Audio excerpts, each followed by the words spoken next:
John William Templeton, author of Road to Ratification. This is the second in our four-part sessions of Cultural Mastery Coaching. We are originating from Harlem in New York City as we illustrate why the domain of belonging is so very important to African American students. Later, we're going to hear from the pastor of a church which is more than 200 years old.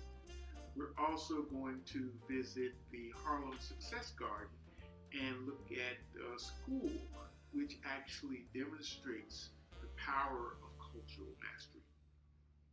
As we did in the first session, we'd like to begin with something that you probably never heard of. The first non-indigenous person to visit what is now New York City was a black Portuguese ship captain. His name was Esteban Gomez, and the first non-indigenous person to stay in New York City was also black, Juan Rodriguez. These events happened in the 1500s. So why is this so remarkable? It's part of the missing century of African American history from 1500 on. When we obscure that history, there's a dramatic change in the way that history shapes today's learners. In fact, the National Park Service's African Burial Ground posts a map from the 1520s in which the mid-Atlantic coast from approximately Maryland all the way up to Newfoundland County is called Tierra de Esteban Gomez. Gomez was actually the first European sailor to reach what we call North America. Columbus never made it here. So why isn't Gomez recognized as much or more so than Columbus? Should we have Esteban Gomez Day in October? New York represents the blinders that we have for the English language. Now, the commonly noted beginning of Black history occurs in 1619 at an English colony in Virginia when 20 slaves were brought on a ship. However, blacks had arrived in New York, in South Carolina, and Florida under Spanish and Portuguese and French flags, usually as explorers themselves. So conceptually, it means that Black history doesn't begin with slavery. It also opens up the question of what blacks were doing before the contact with Europeans.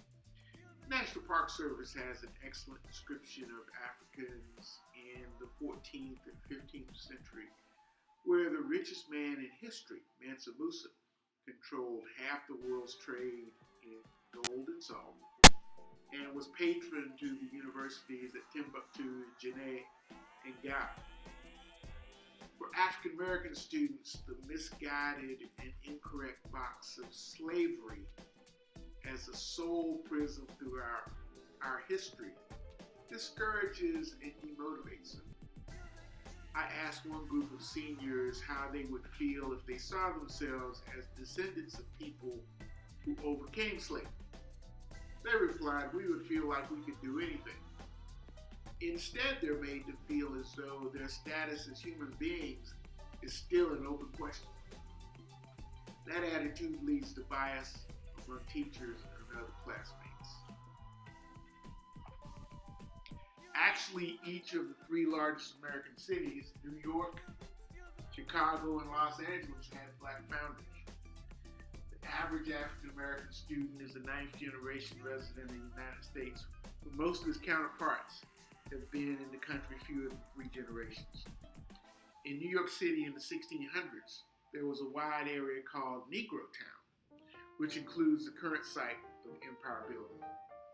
As we look at the missing century of Black history, there's the map of Tierra de Esteban Gomez.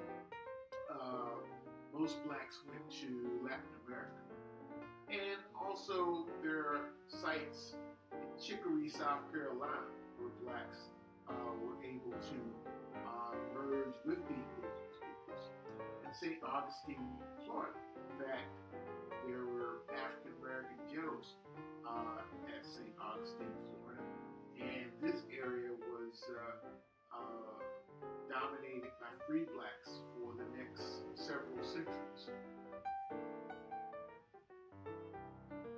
Commentators would speak about how in Negro Town the tradition of the Sunday stroll in your best outfit was a tradition even back in the 1600s. That's something that we can see in Harlem today. Back then, the dominant language was Dutch. In fact, Sojourner Truth spoke Dutch. As we mentioned, most captives in the Middle Passage went to Latin America or the Caribbean. Those who came to the United States usually came from the Caribbean. So without reviewing Spanish, Portuguese, Dutch, French, and the hundreds of thousands of manuscripts that are found in the libraries of Timbuktu, one doesn't get a full picture of the advanced civilizations of West Africa and why certain groups were seized to cultivate certain crops or to mine certain minerals. In fact, the term cowboy refers to black West African herders who were brought to South Carolina to start a cattle industry. As Caribbean scholar Sylvia Winter notes, the warp history also represses the issue of justice. Was it right to take people against their will to another country? We never discussed that in our classrooms. So let's hear from Dr. Calvin Butts, who's pastor of the 200-year-old Abyssinian Baptist Church, about the role of the Black church and how it provides a sense of belonging.